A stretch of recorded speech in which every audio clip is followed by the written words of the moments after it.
Nagsimula ang lahat sa isang simpleng hiling, makaranas ng kakaibang pakikipagsapalaran. Ako si Jiro, 16 na taong gulang at puno ng kuryosidad. Kasama ko ang matalik kong kaibigan na si Elmer na kasing edad ko. Pareho kaming mahilig sa dagat, sa mga lihim nito at sa mga kwento ng mga nakaraan. Isang maaraw na Sabado na pagpasiyahan naming mag-diving sa isang sikat na lugar sa aming bayan. Pinaniniwalaang may lumang barko na nakalubog doon at nangako kami sa isa't isa na hahanapin ito. Bitbit ang aming mga gamit at puno ng saya, hindi namin inakala ang mga mangyayari. Habang kami sumisisid, nawala ang aming focus sa barko dahil napansin ko ang isang kakaibang liwanag. Parang may humihikayat sa akin na sundan ito. Elmer, tingnan mo to. Tawag ko habang tinuturo ang direksyon ng liwanag. Nagtataka man, sinundan niya ako at nagpatuloy kami sa paglalakbay sa ilalim ng dagat. Habang papalapit kami, unti-unting naglalaho ang liwanag at napalitan ito ng isang madilim na lagusan. Pumasok kami ng walang pag-aatubili, dala ng aming kuryosidad. Sa loob, may kakaibang katahimikan, parang ibang mundo. Nagulat kami nang biglang bumukas ang isang mas malawak na espasyo. Isang groto na puno ng mga stalagmite at stalactite. Lahat ay kumikinang na parang gawa sa kristal. Elmer, ito na siguro ang pinakamagandang lugar na nakita ko. Bulalas ko habang nanlaki ang mga mata sa kagandahan ng paligid. Ngunit hindi nagtagal ang aming pagkatuwa. Napansin namin ang kakaibang pakiramdam, parang may nagmamasid sa amin. May mali ata, Jiro, sabi ni Elmer, halatang kinakabahan. Pinilit kong iwaksi ang kaba, pero may bumubulong sa akin na hindi ito ordinaryong groto. Biglang may lumabas na anino mula sa likod ng mga stalagmite at naramdaman ko ang malamig na hanging dumampi sa aking balat. Sino ka? Sigaw ni Elmer habang ako'y napaatras nanginginig sa takot. Ang anino ay parang isang hugis ng tao, pero hindi ko maaninag ng maayos ang mukha nito. Sa gitna ng aming takot, biglang may lumitaw na isang pinto sa dulo ng groto, tila ba hinihimok kaming pumasok.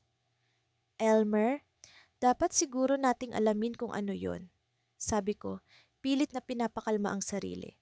Napatingin siya sa akin, puno ng pag-aalinlangan, pero sa huli sumang-ayon siya. Habang papalapit kami sa pinto, nararamdaman naming lalong lumalakas ang kabog ng aming dibdib. Para kaming hinihigop ng isang di maipaliwanag na puwersa. Ngunit sa pag-abot namin sa pinto, biglang naramdaman ko ang malamig na kamay na humawak sa aking braso. Napatigil ako, kasabay ng paglingon kay Elmer na tila ba nabalot na ng takot ang mukha. Jiro, may nakahawak sa akin, sabi niya, halatang nanginginig ang tinig. Pareho naming naramdaman ang malamig na presensya at alam namin na hindi kami nag-iisa sa groto na iyon. Ang malamig na hangin ay tila nagbalik ng ulirat ko habang nakatayo kami sa harap ng isang malaking bato na mistulang pintuan patungo sa kung saan. Sa kabila ng takot na bumabalot sa amin, ako at si Lila ay hindi mapigilang mag-usap tungkol sa kakaibang paglalakbay na tila nagdadala sa amin sa isang mundong hindi pa namin kilala. Sa palagay mo, anong meron sa loob ng groto na ito? Tanong ni Lila habang hinahawakan ang aking braso ng mahigpit. Hindi ko rin alam kung ano ang sasagot ko. Sa totoo lang, ang buong kaganapan sa diving na ito ay parang isang surreal na panaginip na hindi ko mawari. Natatandaan mo ba yung kwento ni Lolo tungkol sa mga lihim na lugar na konektado sa mga sinaunang panahon? Sagot ko, umaasang kahit papaano ay magbibigay ito ng liwanag sa aming sitwasyon. Nagtama ang aming mga mata at sabay kaming humakbang papasok sa groto. Ang loob nito ay puno ng mga kristal na kumikinang sa iba't ibang kulay. Ang mga tunog ng pagtilamsik ng tubig ay tila musika sa aming pandinig. Hindi ko maipaliwanag, ngunit may kakaibang pakiramdam ng kapayapaan sa loob ng groto na ito.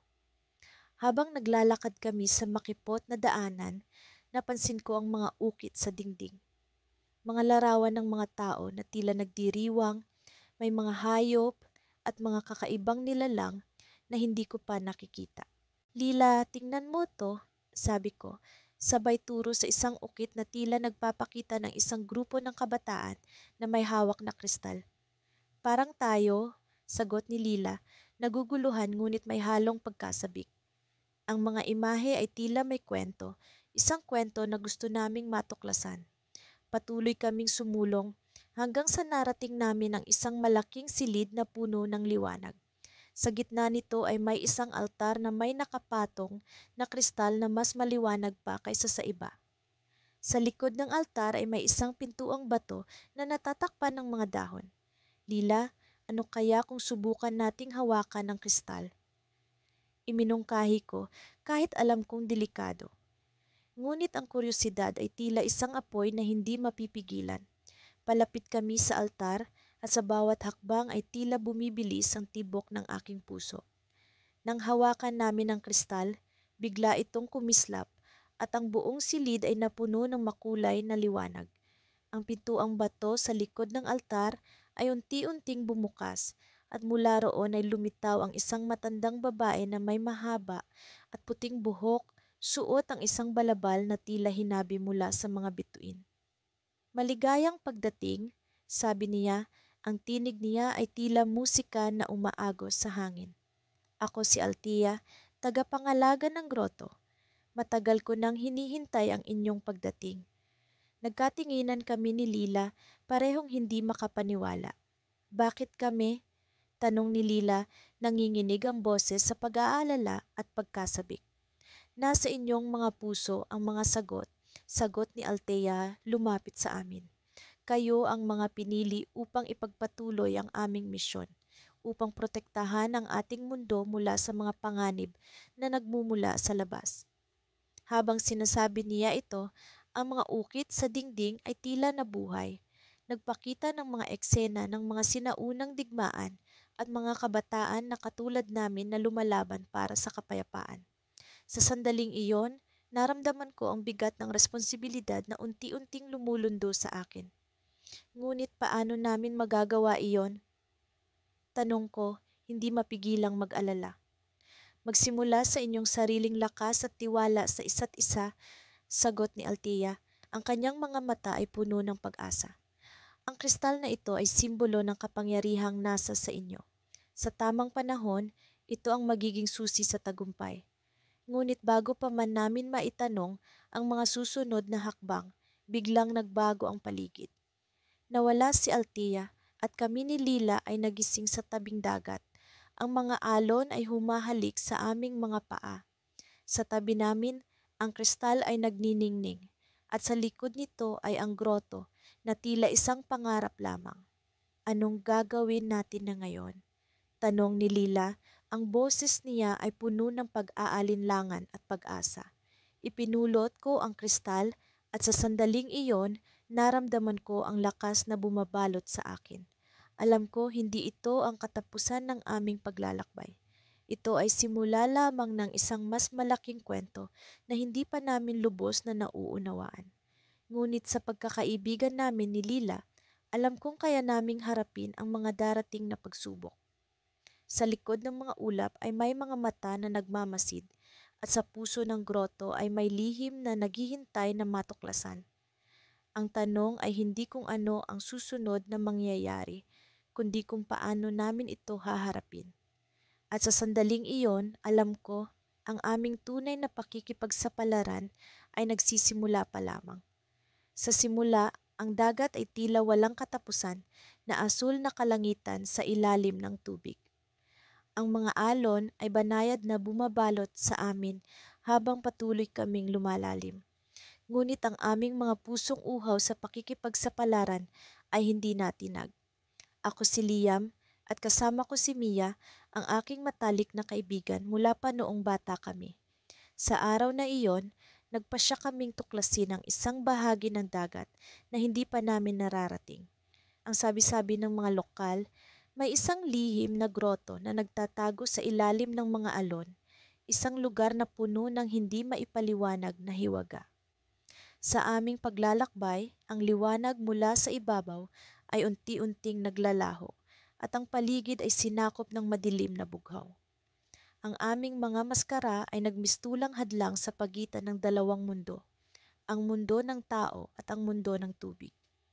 Sa gitna ng paglangoy, biglang may nakita kami, isang lagusan na tila isang pintuan patungo sa ibang dimensyon.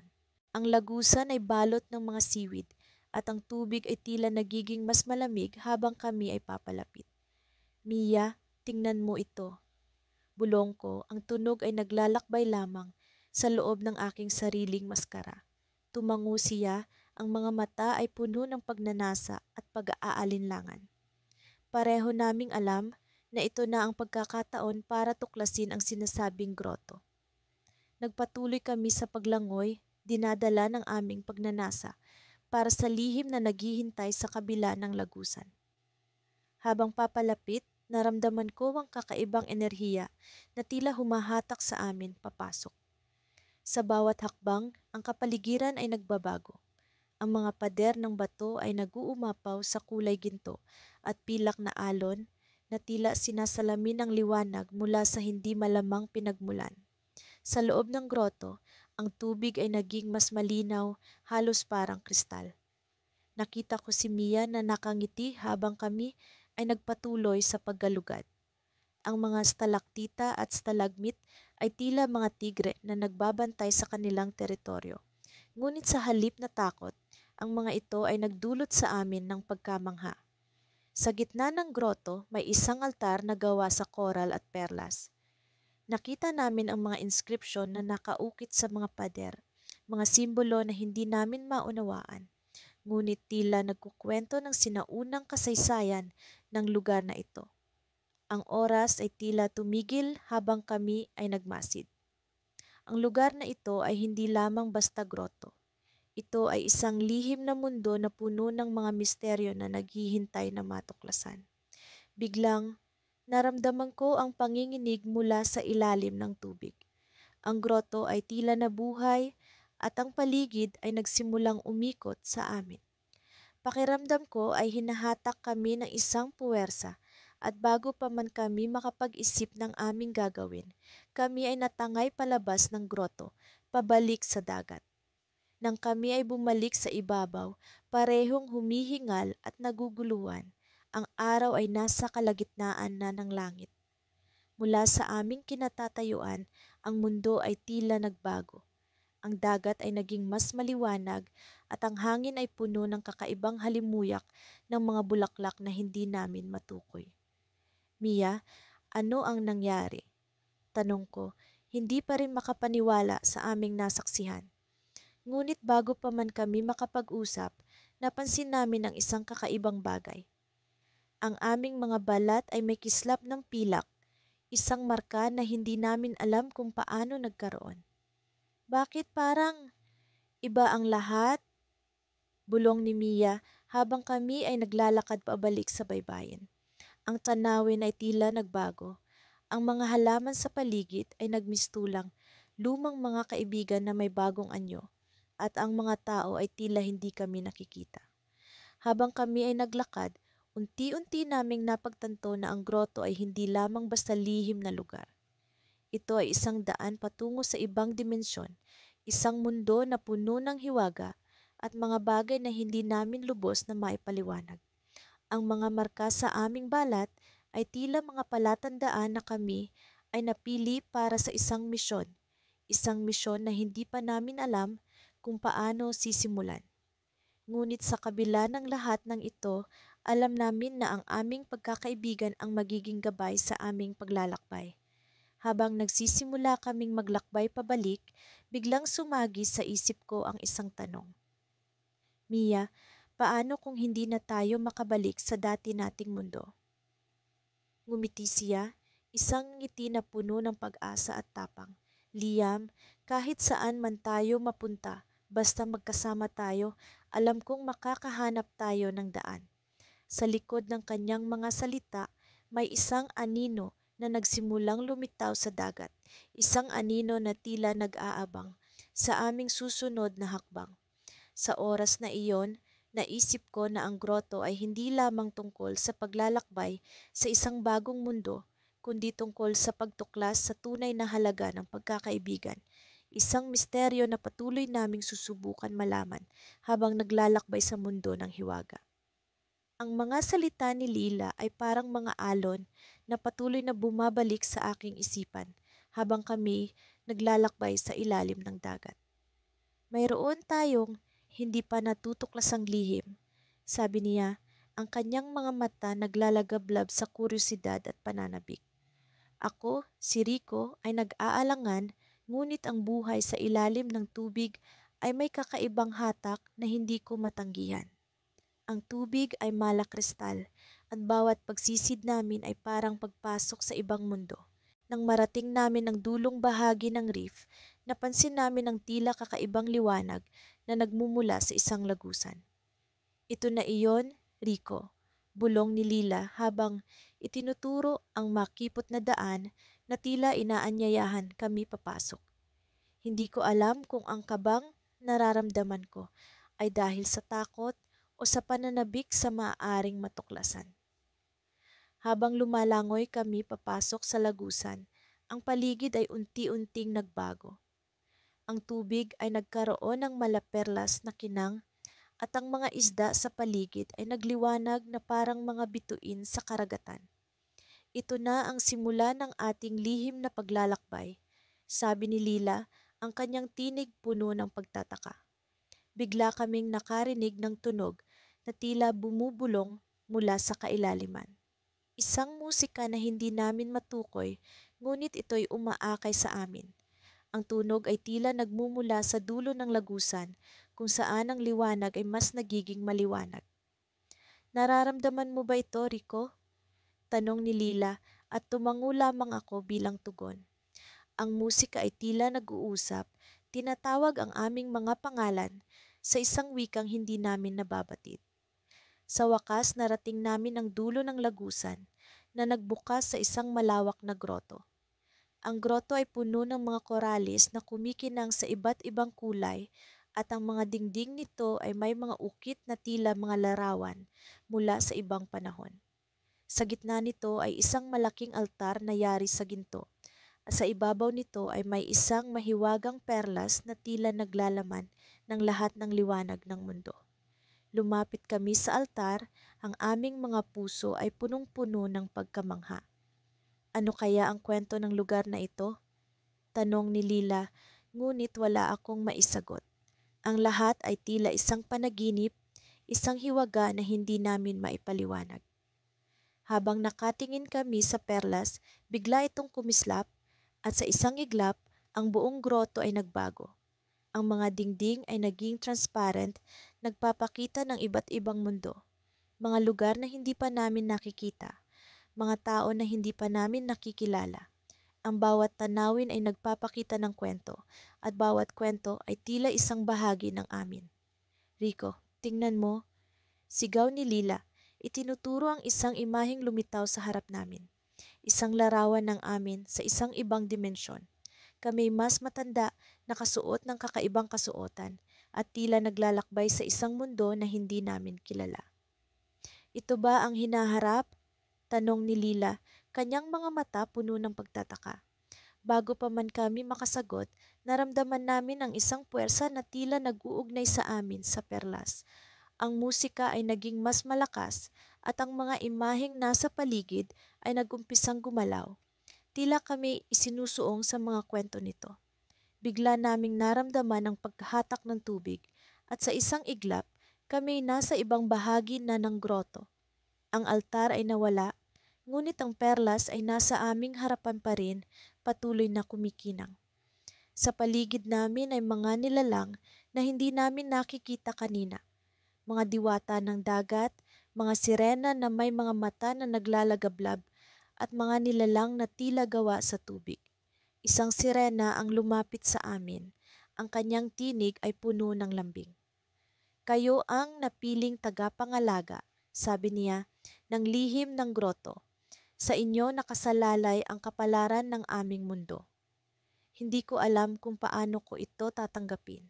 Ang kagandahan ng lugar ay may halong pag-aalala. Ano ang ibig mong sabihin? Tanong ko, ang aking tinig nanginginig sa pag-aalala. Ang grotto ay isang pintuan sa iba't ibang mundo, paliwanag ng sirena. At ang perlas ang susi sa lahat ng ito. Kayo ang napili dahil sa inyong dalisay na hangarin. Naramdaman ko ang bigat ng responsibilidad na biglaang bumagsak sa aming mga balikat. Ang aming simpleng paglalakbay ay naging isang misyon na hindi namin inaasahan. Habang nag-uusap kami, biglang nagbago ang tono ng musika. Mas naging madilim, mas matindi. Ang mga diwata ng dagat ay nag-umpisang kumilos ng mabilis, tila may paparating na panganib. Kailangan ninyong magdesisyon, sabi ng sirena, kung paano ninyo gagamitin ang perlas. Ngunit magmadali kayo, ang oras ay hindi palaging nasa inyong panig. Nagkatinginan kami ni Lila, ang aming mga mata puno ng pag-aalala at determinasyon. Alam namin na ang aming desisyon ay maaaring magbago ng lahat. At sa sandaling iyon, naramdaman ko ang malamig na hangin na dumaan at ang grotto ay biglang nagliwanag sa isang kakaibang kulay. Sa gitna ng liwanag ay lumitaw ang isang anino, isang nilalang na hindi namin inaasahan, nakatingin sa amin na tila may lihim na nais ipahayag. Ano ang gagawin namin? Ano ang kahulugan ng lahat ng ito? Ang grotto ay puno ng mga tanong at kami ay nasa gitna ng isang kwento na hindi namin alam kung paano matatapos. Ang twist ay hindi namin inaasahan. Ang anino na lumitaw ay parang kami, ngunit mula sa ibang panahon, ibang mundo. Iyon ang cliffhanger na hindi namin inaasahan. Ang malamlam na liwanag ng buwan ay tila naglalambing sa mga alon habang kami ni Luis ay patuloy na naglalakbay sa ilalim ng dagat. Ang aming mga puso ay puno ng kaba, ngunit sabik na sabik sa mga susunod na mangyayari. Hindi namin akalaing ang simpleng diving trip namin ay hahantong sa pagtuklas ng isang lihim na grotto. Ang tanong, ano nga ba ang nasa loob nito? Sa paglangoy namin papalapit, naramdaman kong unti-unting bumibigat ang aking dibdib. Hindi ko maipaliwanag kung ito ba'y takot o excitement. Luis, nararamdaman mo rin ba ito? Tanong ko sa kanya habang kami ay patuloy na umaahon papalapit sa grotto. Oo, parang may kakaibang aura ang lugar na ito. Sagot niya, ang mga matay nanlilisik sa kuryosidad. Ang grotto ay tila isang sinaunang kuweba na naglalaman ng mga misteryo ng dagat. Sa kabila ng dilim, may kakaibang liwanag na nagmumula sa loob nito, animoy ng aakit at nag-aanyaya. Pagpasok namin sa grotto, napansin namin ang mga kumikinang na kristal na nakapaligid sa dingding nito. Ang mga kristal ay naglalabas ng iba't ibang kulay na tila nagbibigay buhay sa madilim na lugar. Luis, tingnan mo ang mga ito. Hindi ko pa nakikita ang ganitong klasing kagandahan. Sabi ko, puno ng pagkamangha habang hinahaplos ang mga kristal. Parang nasa ibang mundo tayo, Mateo. Tugon ni Luis, ang kanyang mga matay hindi maalis sa mga kumikinang na kristal. Pero kailangan nating mag-ingat. Hindi natin alam kung ano ang mayroon dito. Habang patuloy kaming naglalakad sa loob ng grotto, napansin namin ang isang maliit na lawa sa gitna nito. Ang tubig ay tila kumikislap sa ilalim ng liwanag ng mga kristal. Sa ibabaw nito ay may mga lumulutang na dahon at bulaklak na hindi namin alam kung paano napunta roon. Ang buong paligid ay puno ng kakaibang halimuyak na tila nag-uumapaw sa kakaibang enerhiya. Biglang may narinig kaming mga bulong na nagmumula sa loob ng grotto. Ang mga bulong ay tila mga hikbi ng hangin na sumasayaw kasabay ng mga alon. Mateo, naririnig mo ba iyon? Tanong ni Luis, ang kanyang tinig ay puno ng pag-aalinlangan. Oo, pero saan kaya nanggagaling ang mga iyon? Sagot ko, ang aking pandinig ay pilit na iniintindi ang mga bulong. Sa kabila ng takot, kami nagpatuloy. Alam naming may misteryo sa likod ng mga bulong na iyon. Sa aming pagsisiyasat, napansin namin ang isang maliit na pinto sa likuran ng groto. Ang pinto ay tila yari sa ginto at may mga ukit na simbolo na hindi namin maintindihan. Luis, ano kaya ang nasa likod ng pintong ito? Tanong ko, ang aking puso'y nagbabaga sa kaba. Isa lang ang paraan para malaman natin, sagot niya, at sabay kaming humakbang papalapit sa pinto. Nang hawakan namin ang seradura, biglang may naramdaman kaming malamig na hangin na bumalot sa amin, animoy nagbabanta. Sa kabila ng takot, binuksan namin ang pinto at bumungad sa amin ang isang mas maliwanag na bahagi ng groto. Sa loob nito ay may isang malaking altar na puno ng iba't ibang kagamitan. Sa gitna ng altar ay may isang malaking kristal na naglalabas ng nakasisilaw na liwanag. Ang liwanag ay tila humihigop sa amin papalapit dito. Mateo, parang may kakaibang hatak ang kristal na ito, sabi ni Luis, ang kanyang mga matay nakatuon sa liwanag. Parang may buhay ito. Habang kami papalapit sa altar, bigla kaming nakaramdam ng pagkalito. Ang paligid ay tila umiikot at ang mga bulong ay lalong lumakas. Luis, hindi na maganda ang pakiramdam ko. Parang gusto tayong paalisin ng lugar na ito. Sabi ko, ang aking tinig ay puno ng pag-aalala. Biglang nagkaroon ng mga anino sa paligid. Animoy may mga nilalang na nagmamasid sa amin mula sa kadiliman. Ang aming mga puso'y bumilis ang tibok at ang aming mga katawan ay tila napako sa kinatatayuan. Mateo, kailangan na nating umalis. Sigaw ni Luis, ang kanyang tinig ay puno ng takot. Ngunit bago pa kami makagalaw, bigla kaming nabalot ng isang liwanag na nagmumula sa kristal. Ang liwanag ay tila bumalot sa aming katauhan at ang buong paligid ay biglang nag-iba. Ang mga anino ay nagmistulang mga hugis na unti-unting nagiging malinaw. Sa harapan namin ay biglang lumitaw ang isang matandang lalaki na may mahabang balbas. Ang kanyang mga mata ay puno ng hiwaga at pag-unawa. Maligayang pagdating, mga batang taga-tuklas, sabi ng matanda. Ang kanyang tinig ay puno ng kabaitan. Kayo ang napiling makilala ang lihim ng groto. Kami ni Luis ay hindi makapaniwala sa aming nakikita. Sino ang matandang ito? Ano ang ibig niyang sabihin? At bakit kami ang napili? Habang unti-unti niyang ipinapaliwanag ang misteryo ng groto, naramdaman namin ang isang kakaibang koneksyon sa lugar na ito. Ngunit bago pa namin lubos na maunawaan, bigla siyang lumisan kasabay ng liwanag at naiwan kaming naguguluhan. Habang kami nagmamasid, biglang naramdaman namin ang pagyanig ng lupa at ang groto ay tila nagsisimulang magbago. Ang mga kristal ay nagkikislapan at ang buong paligid ay nagmistulang isang palibot na puno ng hiwaga. Kami natulala, hindi alam ang susunod na mangyayari. Ngunit alam naming hindi pa ito ang wakas ng aming pakikipagsapalaran. Nang bumalik ang liwanag sa aming paligid, napansin kong nag-iba na ang kalikasan ng lugar na aming kinaroroonan. Hindi na ito ang madilim na kailaliman ng dagat na aming sinisid, kundi isang tila mahiwagang groto na puno ng kumikinang ng mga kristal sa dingding. Ang hangin ay tila may kakaibang halimuyak, parang pinaghalong asin ng dagat at bulaklak na hindi kumawari. Uy, nakita mo ba ito, Sam? Tanong ni Lucas habang nakatingin sa paligid. Ang kanyang mga mata ay puno ng paghanga at pagkalito.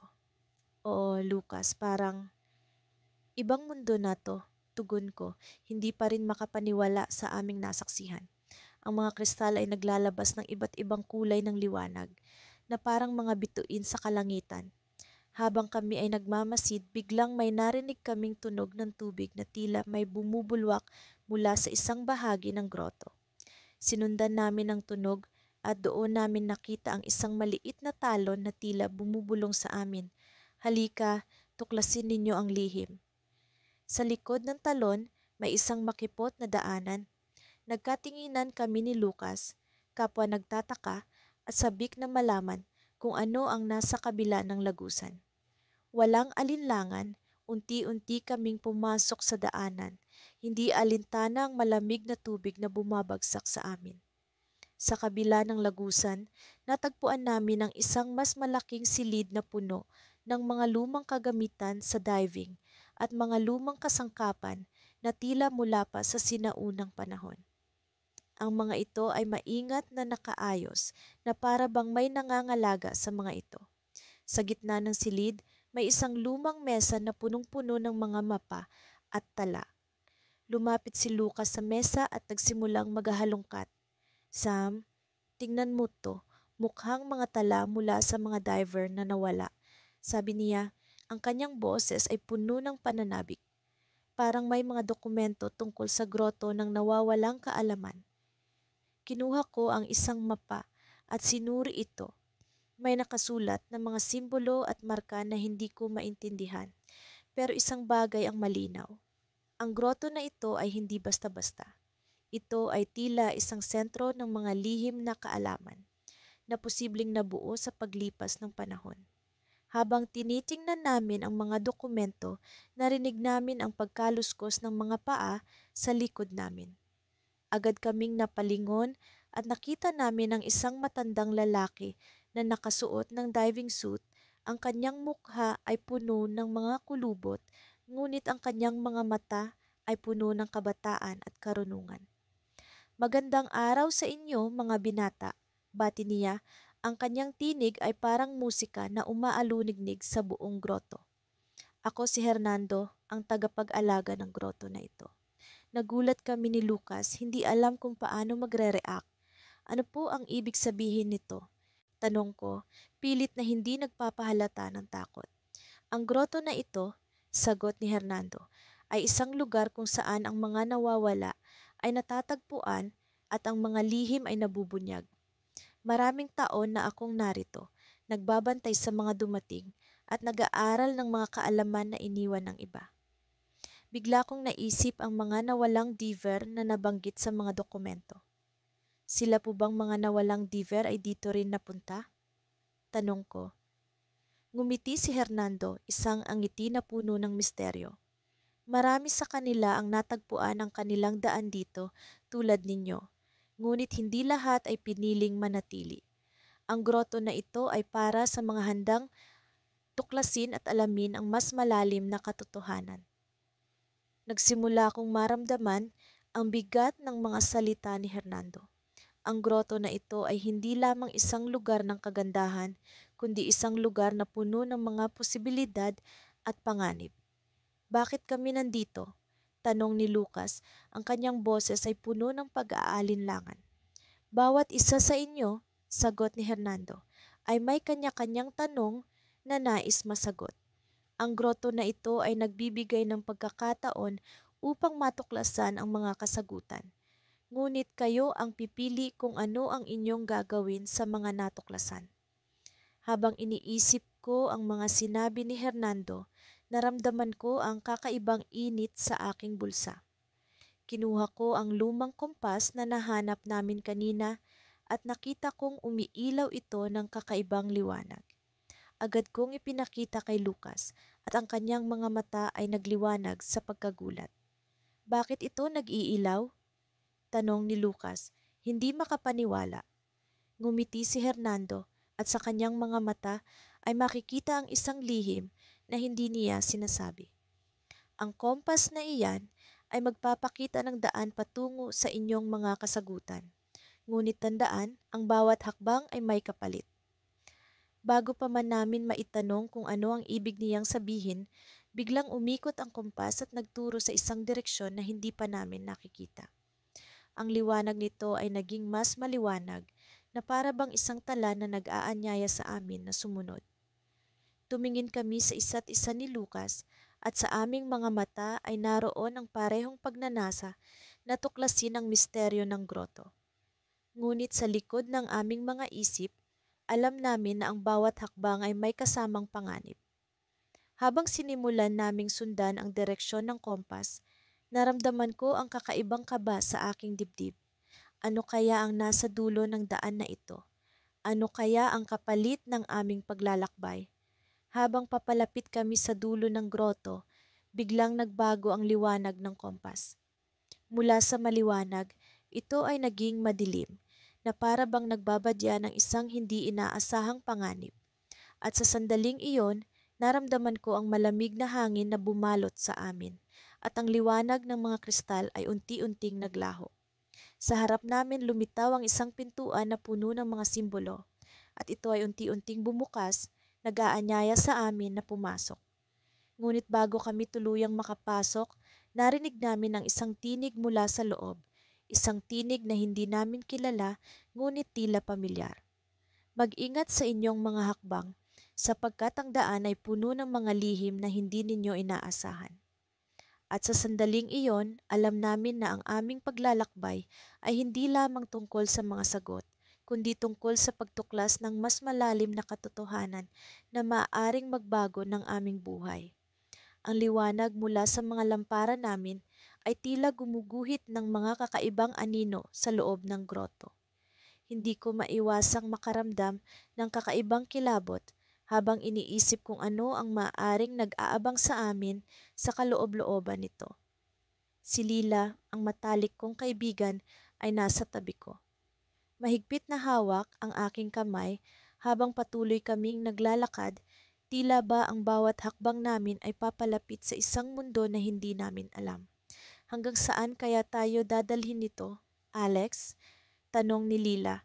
Ang kanyang tinig ay may halong kaba at pagkasabik.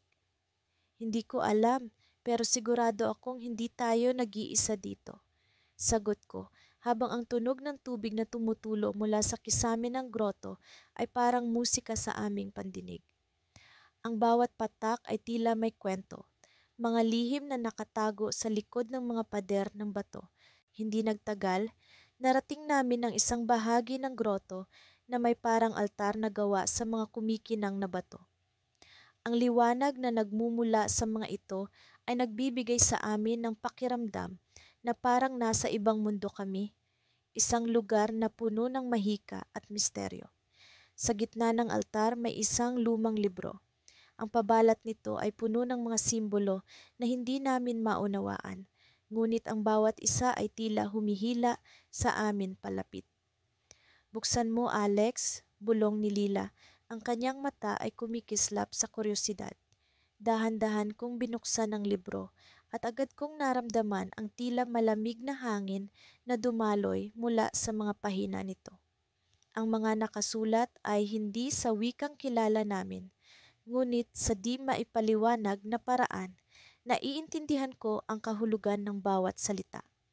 Ang libro ay nagsasalaysay ng kwento ng isang sinaunang lipunan na nakatago sa ilalim ng dagat. Mga tao na may kakayahang makipag-usap sa mga nilalang ng dagat at maglakbay sa pagitan ng mga mundo. Lila, tingnan mo ito, sabi ko, sabay turo sa isang larawan ng dalawang kabataang magkaibigan na tila kami. Parang tayo. Nagtama ang tingin namin ni Lila at sa isang kisap mata, kami ay tila nahulog sa isang trance. Ang paligid namin ay nagbago. Ang groto ay naging isang napakalawak na palasyo sa ilalim ng dagat, puno ng mga makukulay na korales at mga isdang nagsasayaw sa ritmo ng tubig. Kami ay hindi na naglalakad kundi lumulutang sa gitna ng kagandahan ng dagat. Alex, ano ito? Tanong ni Lila, ang kanyang tinig ay puno ng pagkamangha. Hindi ko alam, pero sa tingin ko bahagi ito ng kwento ng libro. Sagot ko, habang patuloy kaming umaakyat sa hangin. Ang damdamin ng pagkabighani ay pinapalitan ang aming takot at kami ay naging bahagi ng isang bagay na mas malaki kaysa sa amin. Sa aming paglalakbay, nakasalubong namin ang mga nilalang na hindi ko kailanman inakala na makikita ko. Mga sirena na may mga mata na parang mga bituin, mga higanting pagong na may mga nakasulat na tala sa kanilang mga likod, at mga lumilipad na isda na may mga pakpak na tila gawa sa ginto. Ang bawat isa sa kanila ay nagbigay sa amin ng isang piraso ng misteryo na bumubuo sa kwento ng groto. Ngunit sa gitna ng kagandahan at mahika, may isang bagay na tila nagbabanta. Napansin ko ang isang anino na sumusunod sa amin, isang anino na tila may sariling buhay. Hindi ko alam kung ano ito, ngunit nararamdaman ko na may isang bagay na mali. Lila, may sumusunod sa atin, sabi ko. Ang aking tinig ay puno ng pag-aalala. Alex, ano ang gagawin natin? Tanong ni Lila. Ang kanyang kamay ay muling hinigpitan ang sa akin. Bago pa man kami makaisip ng plano, ang anino ay nagpakita ng tunay nitong anyo. Isa itong nilalang na parang gawa sa tubig. May mga mata na itim na tulad ng kawalan. Naramdaman ko ang malamig na hangin na bumalot sa amin, at ang mundo ng palasyo ay unti-unting naglaho. Bumalik kami sa loob ng madilim na groto. Alex, Lila, ang boses ng nilalang ay umalingaw-ngaw sa buong groto. Kayo ang susunod na tagapangalaga ng lihim na ito. Nagtama muli ang aming mga tingin ni Lila. Sa kabila ng takot, naramdaman ko ang pagnanais na alamin ang lihim ng groto. Ngunit paano namin ito gagawin? Ano ang susunod na hakbang? Sa isang iglap, ang nilalang ay naglaho at kami ay naiwan sa madilim at tahimik na groto. Ang libro ay muling nagsara, ngunit ang mga simbolo sa pabalat nito ay kumikinang pa rin na tila may sariling buhay. Alex, anong gagawin natin ngayon? Tanong ni Lila. Ang kanyang tinig ay puno ng pag-aalinlangan. Hindi ko alam, pero sa tingin ko kailangan nating bumalik. Sagot ko, ang aking puso ay umaasa na ang susunod na kabanata ng aming kwento ay magdadala sa amin sa mas malalim na misteryo. Habang kami ay nagsisimulang maglakad pabalik, hindi ko maiwasang isipin ang mga susunod na mangyayari. Ano ang lihim na nakaabang sa amin? Paano namin haharapin ang mga pagsubok na darating? At sa likod ng lahat, isang tanong ang bumabagabag sa akin. Ano ang tunay na layunin ng nilalang na iyon sa aming paglalakbay? Sa kabila ng dilim na bumabalot sa paligid, nararamdaman ko ang malamig na hangin na pumapaloob sa aking balat. Kasama ko si Leo, ang matalik kong kaibigan, sa isang hindi inaasahang paglalakbay sa ilalim ng dagat na tila nagbubukas ng isang bagong mundo. Ang paglalakbay na ito ay nagsimula sa isang simpleng diving trip, ngunit ngayon, narito kami sa isang lihim na groto na hindi namin inaasahan. Nakita mo ba iyon, Iris? Tanong ni Leo habang itinuro ang isang lumang inskripsyon sa dingding ng groto. Ang mga simbolo at guhit ay parang naglalaman ng sinaunang kwento na hindi namin mawari. Parang may ibig sabihin ito pero hindi ko maintindihan. Sa kabila ng aming pag-aalinlangan, isang bagay ang nagtutulak sa amin para alamin ang misteryo ng groto. Ang tubig sa paligid ay kumikinang sa ilaw ng aming mga flashlight at bawat kisap mata ay tila may buhay na kumikislap sa loob ng groto. Leo, tingnan mo ito, sabi ko habang hinahaplos ang isang bahagi ng dingding na may kakaibang texture. Sa aking pagdampi, isang malambot na tunog ang bumungad at unti-unti ang pader ay gumalaw, bumuka sa isang lihim na silid sa likod nito. Ang aming mga mata ay nagkaharap, puno ng pagtataka at kaba. Anong gagawin natin? Tanong niya, ngunit sa loob-loob ko, alam ko na ang sagot. Kailangan naming ipagpatuloy ang aming pagsasaliksik. Habang pumapasok kami sa silid, naramdaman ko ang kakaibang enerhiya na bumabalot sa amin. Ang silid ay puno ng mga lumang kagamitan at kasangkapan, tila mga bagay na iniwan ng mga sinaunang tao.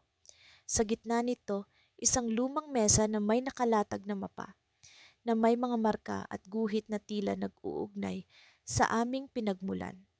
Parang mapa ito ng groto, sabi ni Leo, habang maingat niyang pinag-aaralan ng bawat linya at simbolo. Ngunit may mga lugar na hindi pa natin napupuntahan. Sa pag-uusisa, sinundan namin ang mga marka sa mapa hanggang sa napansin namin ang isang kakaibang simbolo na tila nagpapahiwatig ng isang lugar sa loob ng groto. Dito tayo pupunta, sabi ko, puno ng determinasyon. Ang pag-usisa ay naging masidhi. sa kabila ng panganib na maaaring dulot nito. Naglakbay kami sa ilalim ng dagat, sinusundan ang mga marka sa mapa, hanggang sa narating namin ang isang silid na may kakaibang liwanag.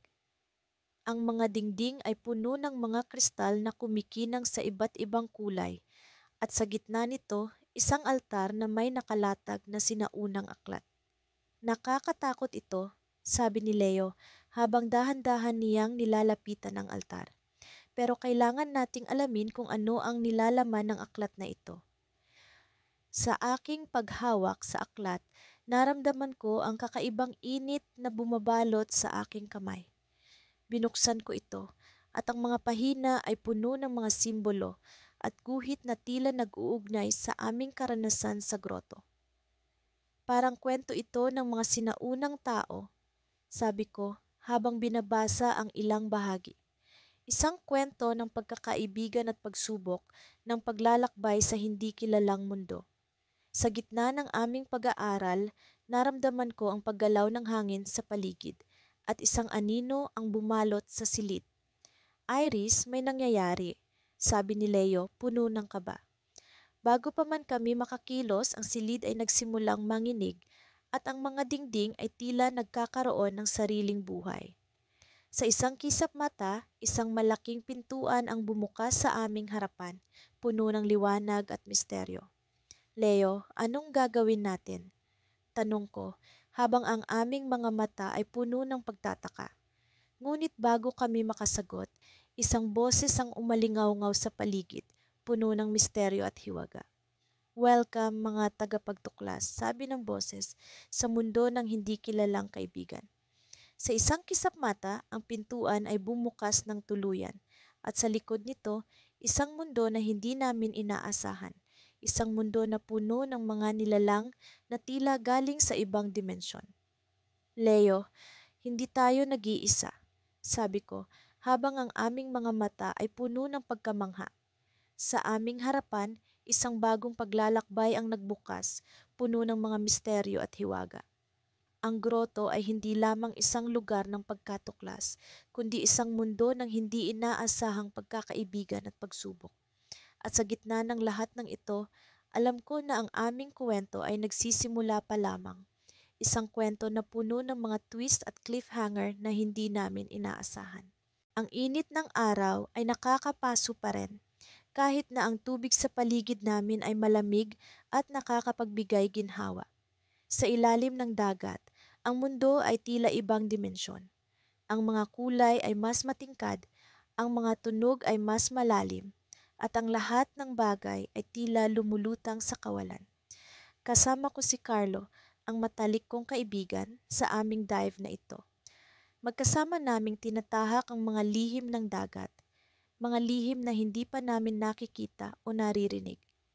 Nagsimula ang araw na ito sa isang simpleng adventure, ngunit sa aming pagbagsak sa ilalim ng dagat, hindi namin inaasahan ang aming matutuklasan. Nang kami lumangoy patungo sa mas malalim na bahagi, naramdaman ko ang kakaibang pakiramdam sa aking mga balat. Parang may enerhiyang umaagos sa paligid namin, na parang may nag-aanyaya sa amin na lumusong pa. Habang papalapit kami sa isang malaking bato, napansin namin na may maliit na puwang sa ilalim nito. Hindi ito karaniwang kuweba. May kakaibang liwanag na nagmumula sa loob. Nagkatinginan kami ni Carlo, parehong pursigido ngunit may kaunting kaba sa aming mga mata. Ang liwanag na iyon ay tila nag-aanyaya sa amin na pumasok at sa isang iglap, nagdesisyon kami na tuklasin ito. Habang pumapasok kami sa maliit na puwang, naramdaman ko ang pagbilis ng tibok ng aking puso. Ang tubig ay tila mas lumalalim, ngunit hindi kami natatakot. Iba ang pakiramdam ng lugar na ito. Parang may mga matang nakamasid sa amin, mga matang hindi nakikita, ngunit ramdam na ramdam. Nang kami makapasok ng buo, bumungad sa amin ang isang groto na hindi pangkaraniwan. Ang loob ng groto ay puno ng mga kristal na kumikinang sa ilalim ng tubig. Ang mga ito ay naglalabas ng liwanag na nagsisilbing ilaw sa madilim na kuweba. Sa gitna ng groto ay may isang altar na gawa sa bato at sa ibabaw nito ay may isang lumang libro. Hindi namin maintindihan kung bakit may ganoong bagay sa ilalim ng dagat. Ngunit ang libro ay tila nag-aanyaya sa amin na basahin ito. Lumapit kami sa altar at sa kabila ng aming pag-aalinlangan, binuksan ni Carlo ang libro. Sa bawat paglipat ng pahina, nararamdaman namin ang pagtaas ng enerhiya sa paligid. Ang mga pahina ay puno ng mga simbolo at mga salitang hindi namin maintindihan. Ngunit sa huling pahina, may isang mensahe na malinaw na nakasulat sa wikang alam namin. Ang lihim ng groto ay hindi basta-basta. Ang sino mang magtangkang tuklasin ito ay haharap sa kanilang pinakamalalim na takot. Napatingin kami sa isa't isa at bago pa man kami makapagdesisyon kung ano ang gagawin, narinig namin ang isang malakas na ingay mula sa labas. Ang tubig ay biglang umikot sa paligid namin at ang groto ay tila naging masikip. Ang mga kristal ay nagsimulang magliwanag ng mas maliwanag, halos bulag na kami sa kanilang ningning. Ang altar ay biglang umikot at naramdaman namin ang pagyanig sa ilalim ng tubig. Hindi namin alam kung ano ang nangyayari, ngunit ang mga simbolo sa libro ay tila nagkaroon ng sariling buhay. Ang groto ay tila nagbabago at sa isang iglap, ang lugar na dati ay puno ng liwanag ay naging madilim at malamig. Sa gitna ng kaguluhan, naramdaman kong may isang bagay na humahatak sa akin palayo kay Carlo. Sinubukan kong lumangoy papunta sa kanya, ngunit ang aking katawan ay tila hindi na makagalaw. Nakita ko ang kanyang mga mata, puno ng takot at kalungkutan, habang unti-unti siyang nawawala sa aking paningin. Ang enerhiya sa paligid ay lumakas at naramdaman kong may kakaibang puwersa na tumutulak sa akin patungo sa isang direksyon. Hindi ko alam kung saan ako papunta, ngunit ang groto ay tila may sariling isip. Ang mga kristal ay nagliwanag ng mas maliwanag na parang may pinapakita sa akin na daan. Sa huling sandali, bago tuluyang mawala si Carlos sa aking paningin, narinig ko ang isang boses na bulong sa aking utak. Ang lihim ay hindi para sa lahat, ngunit ang iyong puso ay may susi. At doon, sa gitna ng dilim, naramdaman kong may isang bagong paglalakbay na nag-aabang sa akin. Isang paglalakbay na hindi ko inaasahan, ngunit ramdam kong ito ang simula ng isang bagay na mas malaki kaysa sa aming dalawa. Sa ilalim ng dagat, habang bumubulusok kami sa lalim, nararamdaman ko ang hindi maipaliwanag na kaba. Parang may pumipintig sa dibdib ko na hindi ko maintindihan. Ang mga bula mula sa aming mga regulator ay nagiging tila mga kaluluwa na sumasayaw sa paligid namin. Sa bawat hagod ng aking palikpik, pinipilit kong kalmahin ang sarili, ngunit ang misteryo ng lugar na ito ay tila bumabalot sa akin. "Naiiwan ka na, Tara!" Sigaw ni Mia sa pamamagitan ng kanyang underwater communication device. Tumingin ako sa kanya at sa kabila ng kanyang diving mask, nakita ko ang excitement sa kanyang mga mata. Walang takot si Mia, palaging handa sa adventure. Kaya naman, kahit na may kaba, sumusunod lang ako sa kanya. Habang papalapit kami sa groto, ang liwanag mula sa ibabaw ng dagat ay unti-unting nawawala, tinatalo ng dilim at malamig na tubig. Ang mga korales na karaniwan ay puno ng kulay ay tila naging mga anino lamang sa paligid. Hanggang sa dumating kami sa bungad ng groto, isang natural na arko ng bato na parang bibig ng halimaw, handang lamunin kami. "Huwag kang mag-alala, Tara," bulong ni Mia sa akin kahit na alam kong hindi niya ako maririnig.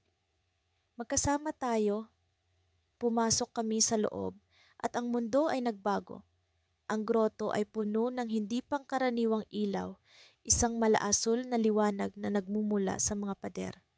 Ang tubig ay tila sumasalamin sa liwanag na ito, ginagawang parang isang enchanted na lugar ang aming kinaroroonan. Ang mga isda na sa labas ay takot sa amin, dito ay tila walang pakialam. Sumasama sa aming paglangoy na parang mga bantay. Napansin ko ang kakaibang ukit sa mga pader ng groto. Mga simbolo na hindi ko mawari kung anong kahulugan. Tila mga sinaunang marka, mga kwento ng nakaraan na hindi pa naisusulat.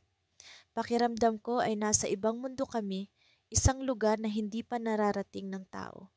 At sa gitna nito, naramdaman ko ang kakaibang enerhiya na bumabalot sa aming dalawa. Mia, tingnan mo to, sabi ko. Itinuturo ang isang bahagi ng pader na may mas maliwanag na ukit. Lumapit siya at sa kanyang mga mata ay nakita ko ang parehong pagkamangha. Ang mga ukit ay tila bumubuo ng larawan ng dalawang magkaibigan, magkasama sa kanilang paglalakbay sa ilalim ng dagat. Parang tayo, Tara, bulong niya, ang kanyang boses ay puno ng pagkamangha. Ano kaya ang ibig sabihin nito? Hindi ko alam ang sagot, ngunit may kung anong puwersa ang nagtulak sa akin na hawakan ng ukit. Sa sandaling ginawa ko iyon, naramdaman ko ang pagyanig sa paligid. Ang groto ay tila nagising mula sa mahabang pagkakatulog. Biglang, ang tubig ay nagsimulang umikot, isang whirlpool na bumuo sa gitna ng groto, hinihigop kami papunta sa kung saan. Naramdaman ko ang takot, ang pag-aalala na baka hindi na kami makabalik. Ngunit sa kabila ng lahat, naroon si Mia, hawak ang kamay ko, hindi kami bumibitaw sa isa't isa. Anong nangyayari, Mia? Sigaw ko kahit alam kong hindi niya ako maririnig ng maayos. Ngunit sa halip na takot, nakita ko ang bangiti sa kanyang mukha. Tara, ito ang simula ng isang bagay na mas malaki kaysa sa atin. At sa isang iglap, ang whirlpool ay nagdala sa amin sa isang bagong lugar. Ang groto ay naging isang silid, puno ng liwanag at kulay. Sa bawat sulok nito ay may mga kristalan na nag-aalab, nagbubukas ng mga bagong daan. At sa gitna ng silid, isang pedestal na may isang lumang libro, nakapatong at tila naghihintay sa amin. Lumapit kami sa pedestal, ang aming mga puso ay puno ng pag-asam. Ang libro ay mukhang sinauna, may mga simbolo na katulad ng sa mga pader. Sa sandaling hinawakan ko ito, naramdaman ko ang pag-agos ng enerhiya, isang koneksyon sa pagitan ng aming pagkakaibigan at ng misteryo ng groto. Mia, ano kaya ito? Tanong ko, ang aking boses ay puno ng pagkamangha. Ngunit bago pa man siya makasagot, naramdaman ko ang pag-vibrate sa aking bulsa. Ang aking underwater device ay nagbigay ng babala. May paparating. Mia, may nangyayari. Sabi ko, ang aking boses ay puno ng pag-aalala. At sa likod namin, narinig namin ang tunog ng paparating na hakbang. Sino ang naroon at ano ang balak sa amin? Sa isang iglap, ang lahat ay naging tahimik at natapos ang aming paglalakbay sa isang cliffhanger, iniwan kami sa isang misteryo na hindi namin inaasahan. Ang malamlam na liwanag mula sa aming waterproof na flashlight ay nagbigay buhay sa mga misteryosong anino sa paligid ng groto. Ako si Elia at kasama ko ang aking matalik na kaibigan na si Jiro sa paglalakbay na ito na hindi namin inaasahang magdadala sa amin sa isang lugar na tila nasa labas ng realidad. Sa loob ng maraming taon, palagi naming pinapangarap na makahanap ng isang lihim na lugar, isang bagay na sa mga libro lamang nababasa.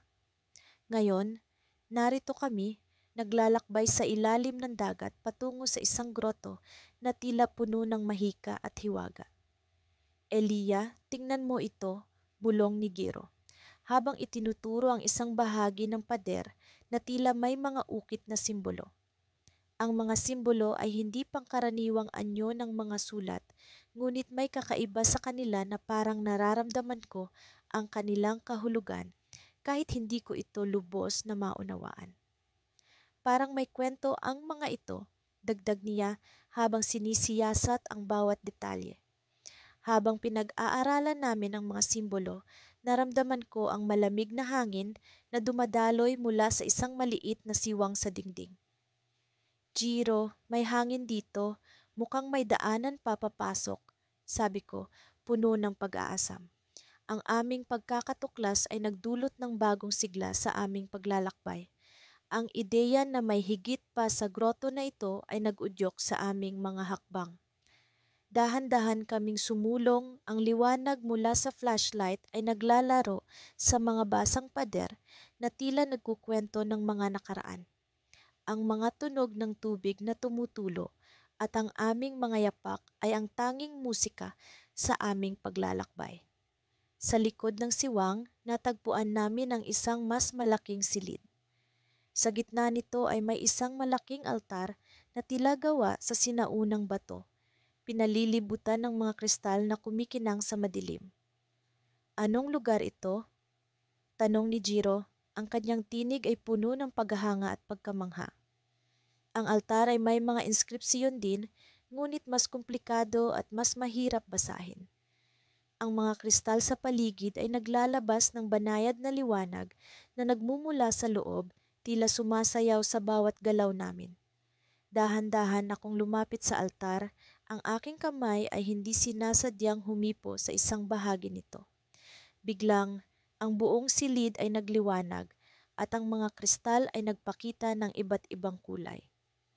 Sa isang iglap, ang mga simbolo sa altar ay nagliwanag din. Naglalabas ng liwanag na tila bumabalot sa amin. Sa gitna ng aming pagkamangha, isang imahe ang lumitaw mula sa liwanag, parang hologram. Isang babae na may mahaba at kumikinang na buhok, ang kanyang mga mata ay tila mga bituin sa kalangitan. Maligayang pagdating, wika niya, ang kanyang boses ay puno ng lambing at misteryo. Kayo ay napili upang makilala ang lihim ng groto, isang lihim na matagal nang nakatago sa mga hindi handa. Nagkatinginan kami ni Jiro, hindi makapaniwala sa aming nakikita.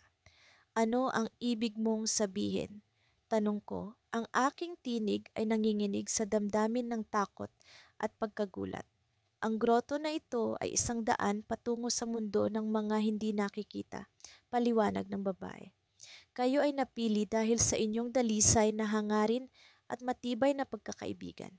Ngunit tandaan sa bawat lihim na inyong matutuklasan, kayo ay may responsibilidad na ito'y pangalagaan. Habang siya ay nagsasalita, ang mga kristal ay nagpatuloy sa kanilang pagsayaw ng liwanag, tila sumasang-ayon sa kanyang mga salita. May isang bagay na dapat ninyong malaman. Dagdag niya, ang kanyang mga mata ay tumingin sa akin ng mataman. Ang inyong paglalakbay ay hindi pa tapos. Ang daan patungo sa tunay na hiwaga ay puno ng mga pagsubok. Biglang, ang imahe ng babae ay nawala at ang silid ay bumalik sa dati nitong anyo. Ang mga kristal ay muli naglaho ng liwanag at ang altar ay nagmistulang ordinaryo. Ngunit alam namin ni Jiro na ang aming karanasan ay hindi pangkaraniwan. May isang bahagi sa amin na nag-udyok na tuklasin pa ang daan na aming nasimulan. Elia, sabi ni Jiro, ang kanyang tinig ay puno ng pag-aalinlangan at pananabik. Dapat ba nating ipagpatuloy ito? Bago pa man ako makasagot, isang tunog mula sa likod namin ang pumukaw sa aming atensyon. Isang tunog ng mga yabag na tila papalapit. Nagkatinginan kami ni Jiro. Ang aming mga puso'y pumipintig sa kaba. Sino ang nasa likod namin? At ano ang kanilang layunin sa lihim na groto na ito? Sa gitna ng aming takot at pag-aalinlangan, isang bagay ang malinaw. Ang aming paglalakbay ay nagsisimula pa lamang at ang lihim na groto ay may mga hiwagang hindi pa namin lubos na nauunawaan. Sa ilalim ng malamlam na liwanag ng buwan, unti-unti kong nararamdaman ang lamig ng tubig na bumabalot sa katawan ko. Kasama ko si Benji, ang matalik kong kaibigan mula pagkabata. Simula pa lang ay alam na naming dalawa na ang diving adventure na ito ay kakaiba. Pero hindi namin inaasahan na magiging ganito. Kahirap ang sitwasyon namin ngayon. Nagsimula ang lahat sa simpleng hilig sa pag-explore ng mga lugar sa ilalim ng dagat. Isang araw, sa gitna ng aming paglangoy, isang malakas na alon ng tila gumabay sa amin papunta sa isang bahagi ng dagat na hindi pa namin nararating. Sa unay puno kami ng tuwa at pananabik, ngunit ang tuwa ay napalitan ng kaba nang mapansin namin ang kakaibang agos ng tubig. Hindi namin namalayan na ang alon pala ay may dalang lihim na sasapitin namin. Pilit naming sinundan ng agos na parang may puwersang humihila sa amin patungo sa isang madilim na bahagi ng dagat. Nanghihina na ang aming mga katawan, ngunit hindi namin magawang bumalik hanggang sa napansin namin ang isang liwanag na nagmumula sa ilalim. Isang liwanag na tila ba nag-aanyaya sa amin na tuklasin ang pinagmumulan nito. Sa kabila ng pagod, sinikap naming lumangoy patungo sa liwanag. Unti-unti itong lumilinaw habang kami papalapit at sa hindi inaasahang pagkakataon, natagpuan namin ang aming sarili sa harap ng isang groto. Ang pader ng bato ay kumikinang sa ilalim ng tubig na parang may sariling buhay ang mga ito. Ang groto ay tila ba isang lihim na mundo na nakatago sa ilalim ng dagat, puno ng mga koral na kumikislap sa iba't ibang kulay. Ang kagandahan nito ay hindi ka panipaniwala at hindi namin maiwasang mamangha. "Ano to, Benji?" Tanong ko sa kanya habang ang mga mata ko'y naglalakbay sa paligid. "Ewan ko, pero parang isang panaginip," sagot ni Benji, halatang gulat at namamangha rin. Sa loob ng groto, may isang maliit na lagusan na tila ba nag-aanyaya sa amin na pumasok. Hindi namin alam kung saan ito patungo, ngunit ang kuryosidad ay nangingibabaw sa aming takot. Nagkatinginan kami ni Benji at sabay na bumigkas, "Tara, alamin natin." Pumasok kami sa lagusan at habang kami lumalalim, naririnig namin ang tunog ng tubig na umaagos, tila ba may musika na nagmumula sa kung saan. Ang tunog ay nagbigay sa amin ng konting kapayapaan na parang sinasabing hindi kami nag-iisa sa lugar na ito. Sa kabila ng takot, may bahagi sa akin na nagsasabing tama ang aming desisyon na ipagpatuloy ang paggalugad. Nang makarating kami sa dulo ng lagusan, isang malawak na silid ang bumungad sa amin. Sa gitna nito ay may isang altar na gawa sa lumang bato, at sa ibabaw ng altar ay may isang bagay na kumikinang ng matindi. Lumapit kami upang tingnan ito at napansin namin na ito pala ay isang sinaunang kompas. Ang kompas ay may mga ukit ng simbolo na hindi namin maipaliwanag, ngunit agad naming naramdaman ang kakaibang enerhiya na nagmumula rito. "Hawak mo na," sabi ni Benji, na tila ba hinihikayat akong kunin ang kompas. Dahan-dahan akong lumapit at kinuha ito. Sa paghahawak ko pa lang, agad kong naramdaman ang pag-init ng kompas sa aking mga palad. Bigla akong nakaramdam ng pagkahilo at sa isang iglap, tila ba ang mundo sa paligid ko ay umiikot. "Uy, anong nangyayari?" tanong ni Benji. Kita sa kanyang boses ang pag-aalala. Ngunit bago ko pa man siya masagot, bigla kong naramdaman ang pagbilis ng tibok ng puso ko. Ang buong groto ay tila ba nagbabago at ang mga pader nito ay unti-unting naglalaho. Sa isang iglap, kami napalibutan ng makapal na fog at sa gitna nito ay may mga anino na tila ba naglalakad papalapit sa amin. Ang mga anino ay hindi namin maaninag pero ramdam namin ang presensya nila. "Benji, kailangan nating makaalis dito." Sigaw ko habang pilit na hinahanap ang lagusan na aming pinasukan. Ngunit ang lagusan ay nawala na at ang mga anino ay patuloy na lumalapit. Sa kabila ng pagkalito, hawak ko pa rin ang kompas na tila ba ito ang susi sa aming kaligtasan. Sa puntong iyon, naramdaman ko ang matinding takot, ngunit kasabay nito'y ang kakaibang lakas na nagmumula sa kompas. Bago pa man kami tuluyang mapalibutan ng mga anino, isang malakas na liwanag ang biglang nagmula sa kompas. Ang liwanag ay nagpakalat sa buong groto, tila ba sumabog ito sa iba't ibang direksyon. Sa isang iglap, nawala ang mga anino at ang fog ay unti-unting tumila. Ang groto ay bumalik sa dati nitong anyo, ngunit ramdam namin na may nagbago. Nagkatinginan kami ni Benji, punong-puno ng tanong sa aming mga mata. Alam namin na ang kompas ay hindi isang ordinaryong bagay at ang groto ay may lihim na hindi pa namin lubos na nauunawaan. Ngunit ang pinakamalaking tanong ay, ano ang susunod na mangyayari? Sa gitna ng aming pag-iisip, biglang umalingaw-ngaw ang isang kakaibang tunog na tila ba nagmumula sa ilalim ng altar. Ang tunog ay parang isang matandang boses na bumubulong at ang mga salitang naririnig namin ay tila ba nasa ibang lengguwahe.